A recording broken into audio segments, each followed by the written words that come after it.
بسم اللہ الرحمن الرحیم۔ میری شادی پسند کی ہوئی تھی۔ میرا شوہر اپنے والدین کا اکلوتا بیٹا تھا اور اس کے والد فوت ہو چکے تھے اور اس کے گھر میں صرف والدہ ہوتی تھیں۔ وہ اتنا اچھا تھا کہ میرے والدین نے بغیر کسی حیل و حجت کے اس رشتے کو مان لیا تھا۔ ویسے بھی ہم لوگ لبرل سے لوگ تھے، اس لیے میرے والدین نے کبھی بھی ہم لوگوں کو کسی بات سے منع نہ کیا تھا۔ میرے باقی بہن بھائیوں نے بھی پسند کی شادی کی تھی، اس لیے ہماری شادی میں بھی کوئی رکاوٹ نہ آئی۔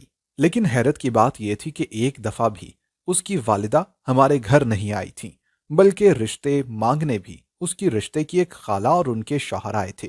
جب بھی اس سے اس کی ماں کی بات کی جاتی یا پوچھا جاتا تو وہ ایک ہی بات کرتا تھا کہ اس کی والدہ بیمار ہے، اس لیے وہ نہیں آ سکتی۔ ہم نے بھی اس بات کو مان لیا اور بہت ہی دھوم دھام سے ہماری شادی ہوئی۔ میں اس شادی سے بہت زیادہ خوش تھی، کیونکہ جس کو چاہا تھا اس کو پا لیا تھا۔ ہماری شادی میرج ہال میں ہوئی اور وہاں بھی اس کی والدہ نہیں آئی تھی۔ میں نے ایک دو دفعہ پوچھا بھی تو وہ بات کو ٹال گئے۔ میں رخصت ہو کر گھر آ گئی تھی۔ مجھے لگا کہ اب تو ان کی والدہ میرا استقبال کرنے کے لیے ضرور آئیں گی، لیکن یہاں بھی ان کی کزنوں اور دوسری عورتوں نے ہی میرا سواگت کیا۔ میری ساس اس وقت بھی وہاں نہ تھی۔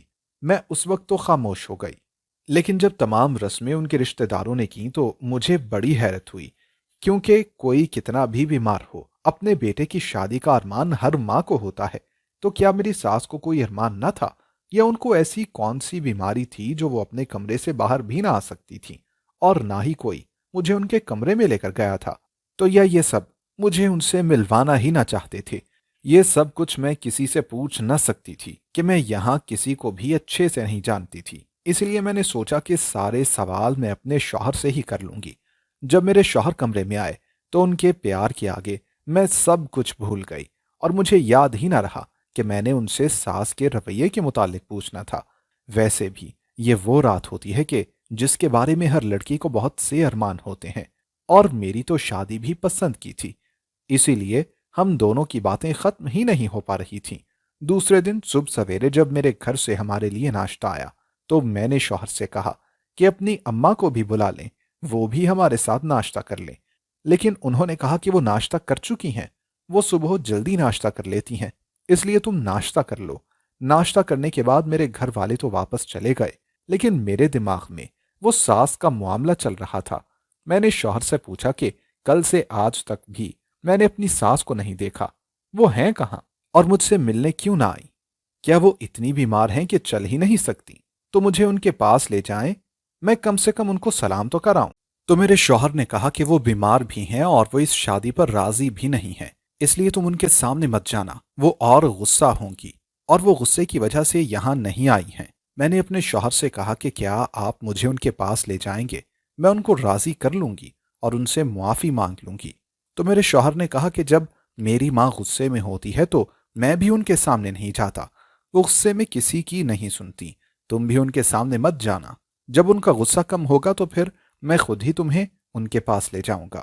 شادی کے 2 دن تک تو گھر میں رشتہ داروں کا رش رہا، اور تیسرے دن ہم لوگ ہنی مون کے لیے چلے گئے، اور اس دوران میں ایک دفعہ بھی اپنی ساس سے نہ ملی، بس ان کو دور سے ایک دفعہ دیکھا تھا، اور میرے شوہر نے بتایا کہ وہ ان کی ماں ہے۔ وہ خود تو صبح و شام ماں کے پاس جاتے، لیکن مجھے لے کر نہ جاتے۔ میں نے اس دن کے بعد اپنے شوہر کو یہ کہا بھی نہیں کہ وہ مجھے لے کر جائیں، کیونکہ مجھے یہی تھا کہ جب ان کا غصہ ختم ہوگا تو وہ خود ہی مجھے ملنے کے لیے آ جائیں گی۔ میرے شوہر کی چھٹی ختم ہوئی تو میرا اصل امتحان شروع ہوا۔ وہ آفس کے لیے تیار ہو کر نکلنے لگے تو مجھے کہا کہ میں ان کے جانے کے بعد کمرہ اندر سے بند کر لوں اور ان کے آنے تک باہر نہ نکلوں۔ میں نے وجہ پوچھی تو میرے شوہر نے کہا کہ اس پر شام کو آ کر تفصیل سے بات کریں گے، لیکن فی الحال جو میں کہہ رہا ہوں وہ کرنا، اور غلطی سے بھی دروازہ مت کھولنا، چاہے کوئی بھی دروازہ بجائے تب بھی مت کھولنا۔ میں نے خاموشی سے ان کی بات مان لی، اور ان کے دفتر جانے کے بعد میں نے دروازہ اندر سے بند کر لیا، اور سارا دن مجھے کوئی آواز سنائی نہ تھی اور نہ ہی کسی نے دروازہ بجایا۔ مجھے حیرت ہوئی کہ میرے شوہر نے آخر ایسا کیوں کہا تھا، کیونکہ سارا دن کسی نے بھی دروازہ نہ بجایا تھا، نہ مجھ سے کسی نے پوچھا کہ میں کمرے سے باہر کیوں نہ آئی۔ شام کو جب میرا شوہر واپس آیا تو میں نے اس سے پوچھا کہ وہ مجھے کمرے میں کیوں رہنے کا کہہ کر گیا تھا۔ مجھے تو کوئی آواز نہ آئی سارا دن باہر سے، اور نہ ہی مجھے کسی نے کچھ کہا، اور ویسے بھی آپ کے گھر میں تو صرف آپ کی اماں ہی ہیں۔ اور تو کوئی بھی نہیں ہے تو وہ کیا سوچیں گی کہ کیسی بہو ہے جو سارا دن کمرے سے باہر ہی نہیں نکلتی۔ ان کو کھانا پکا کر دینا، ان کی خدمت کرنا میرا فرض ہے۔ اگر میں ایسے ہی کمرے میں بند رہی تو ان کا غصہ آخر کیسے ختم ہوگا؟ وہ کیسے مجھے بہو کے طور پر تسلیم کریں گی؟ شوہر نے کہا کہ تمہیں خطرہ بھی صرف میری اماں سے ہی ہے، جس دن تم دروازہ کھول کر باہر چلی گئیں میرے بغیر۔ وہ دن شاید تمہاری زندگی کا آخری دن ہوگا، کیونکہ میری ماں تمہیں مار دے گی۔ میں ان کی بات سن کر ڈر گئی تھی، اسی لیے خاموش ہو گئی۔ ابھی تک مجھے اپنی ساس کا راز معلوم نہ ہوا تھا کہ وہ ایسی کیوں ہیں، کیونکہ ان سے ابھی تک میں ملی نہیں تھی اور نہ ہی میرے شوہر نے ان سے مجھے ملنے دیا تھا۔ میرے شوہر باہر جاتے تو میں کمرے میں بند ہو جاتی، وہ واپس آتے تو میں پھر کچن میں جا کر کھانا بناتی اور اس کے بعد ہم باہر چلے جاتے اور صبح بھی میرے ساتھ جاتے۔ میں ناشتہ بناتی، خود بھی کھاتی اور کمرے میں بند ہو جاتی۔ لیکن کوئی کہاں تک ایک کمرے میں رہ سکتا ہے؟ میرے پاس کمرے کے اندر ٹی وی، فریج، ہر سہولت موجود تھی، لیکن پھر بھی کمرہ تو کمرہ ہی ہوتا ہے۔ مجھے یہ کمرہ کم اور قید خانہ زیادہ لگنے لگا تھا۔ میں گھومنے پھرنے والی لڑکی تھی اور اب ایک کمرے میں قید ہو چکی تھی۔ اکثر میری اس بات پر اپنے شوہر سے بحث ہو جاتی کہ اگر آپ کے گھر میں زندگی ایسی ہی تھی تو آپ مجھے کیوں لے کر آئے اپنے گھر میں؟ میں سمجھتی تھی کہ من پسند شخص سے شادی کرنے کے بعد میری زندگی بہت آسان ہو جائے گی اور ہم ہمیشہ خوش رہیں گے، لیکن 1 ڈیڑھ مہینے میں ہی مجھے یہ لگنے لگا تھا کہ میرے صبر کا پیمانہ لبریز ہو چکا ہے اور اب میں مزید ایک کمرے کی قیدی بن کر نہیں رہ سکتی۔ اپنی ماں کے گھر چلی جایا کرتی تھی، لیکن وہ بھی کتنا جا سکتی تھی، کیونکہ شادی شدہ بیٹیاں اگر ماں باپ کے گھر زیادہ جائیں تو بھی لوگ باتیں بناتے ہیں، اور ہم جتنے بھی لبرل ہو جائیں کچھ نہ کچھ چیزوں کا ہمیں خیال ضرور کرنا پڑتا ہے۔ ایک دن میں کمرے میں بیٹھ کر ڈرامہ دیکھ رہی تھی کہ مجھے باہر سے آواز آئی، جیسے کوئی گرا ہو، اور اس کے ساتھ ہی مجھے چیخنے کی آواز آئی۔ میں نے فوراً دروازہ کھول کر باہر دیکھا، باہر نکلی۔ میرے ذہن سے اپنے شوہر کی بات بالکل نکل گئی تھی۔ میں جلدی سے باہر نکلی کیونکہ مجھے لگا کہ شاید میری ساس گر گئی ہیں، اور جیسے ہی میں نے دروازہ کھولا اور باہر نکلی تو جو میں نے دیکھا اس کے بعد مجھے یوں لگا کہ جیسے 1 سیکنڈ کے اندر اگر میں کمرے میں نہ گئی تو اس سے اگلے سیکنڈ میں زندہ نہ رہوں گی۔ میں فوراً سے واپس کمرے میں جا کر دروازہ بند کر کے اس کو لاک کر لیا۔ میری ساس نے بہت دروازہ بجایا، لیکن میں نے دروازہ نہ کھولا، خوف سے جیسے میرا دل بند ہو رہا تھا۔ مجھے لگتا تھا کہ میرے شوہر نے مجھے صرف ڈرانے کے لیے یہ کہا ہے کہ تمہیں ساس مار دیں گی، تاکہ میں باہر نہ جاؤں اور جا کر ساس سے کوئی بات نہ کروں، کیونکہ وہ غصے میں ہے، وہ مجھے کچھ کہہ نہ دے اور مجھے برا نہ لگ جائے۔ لیکن آج اس کو دیکھ کر مجھے یہ لگا کہ مجھے جو شوہر نے کہا تھا وہ تو بہت کم تھا۔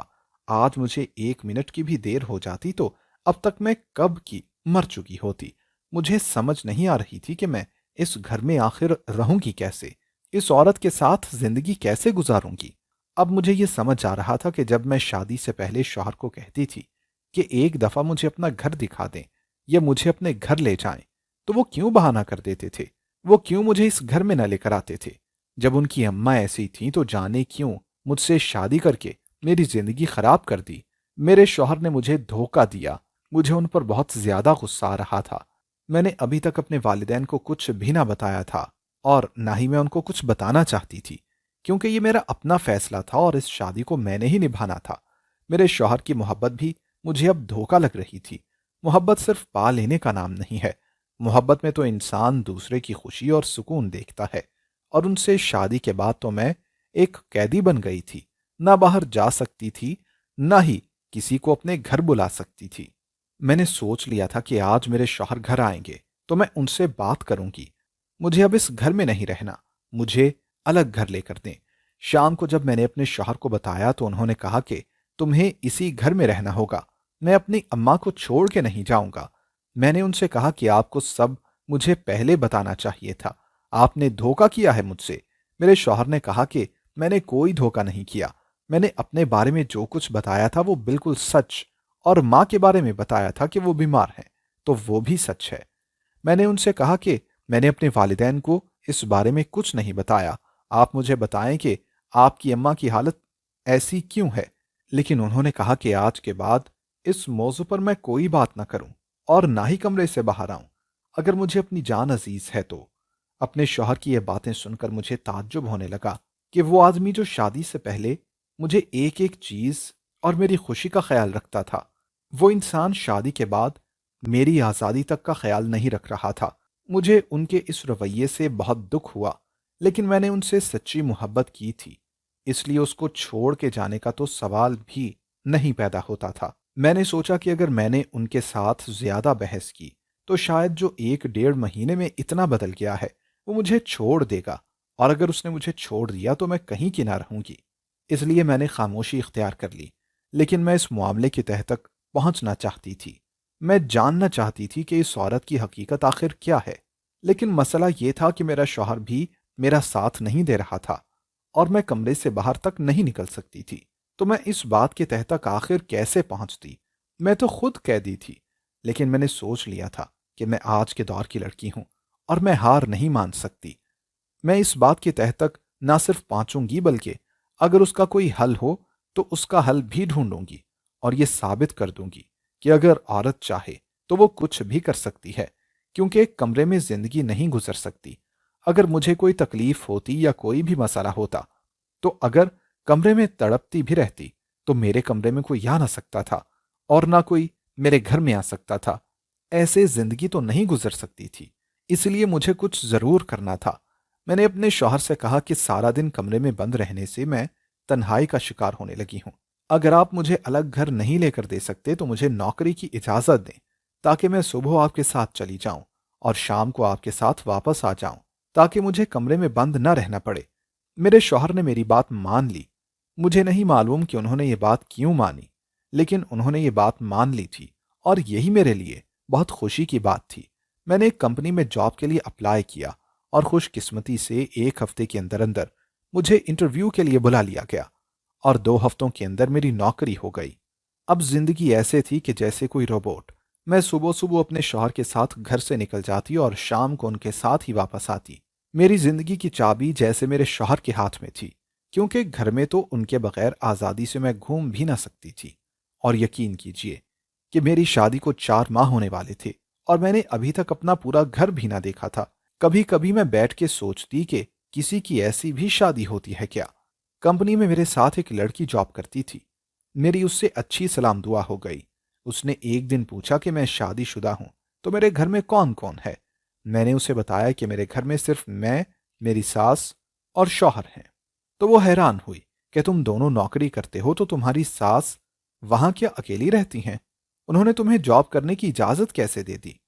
اس کی یہ بات سن کر مجھے جیسے رونا آ گیا تھا۔ میں نے اس سے کہا کہ میں یہ جاب صرف ساس کی وجہ سے ہی کر رہی ہوں۔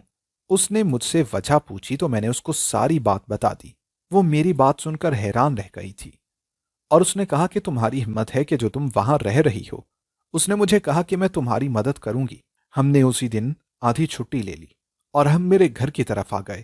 ابھی ہم دونوں نے خاموشی سے دروازہ کھولا اور سائڈ گیلری کی طرف چلی گئیں تاکہ ہم پر کسی کی نظر نہ پڑے۔ مجھے صرف اتنا پتا تھا کہ میرے کمرے سے اگلا کمرہ میری ساس کا ہے۔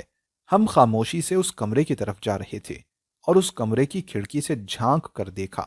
جو کچھ ہم نے دیکھا دیکھ کر ہم دونوں کی چیخیں ہی نکل گئیں۔ ہماری چیخیں سن کر میری ساس نے فوراً کھڑکی کی طرف دیکھا اور ہم دونوں وہاں سے بھاگ گئیں۔ اب تو میری وہ دوست بھی ڈر گئی تھی، اور اس نے کہا کہ وہ آج کے بعد کبھی بھی میرے گھر کے آس پاس سے بھی نہ گزرے گی۔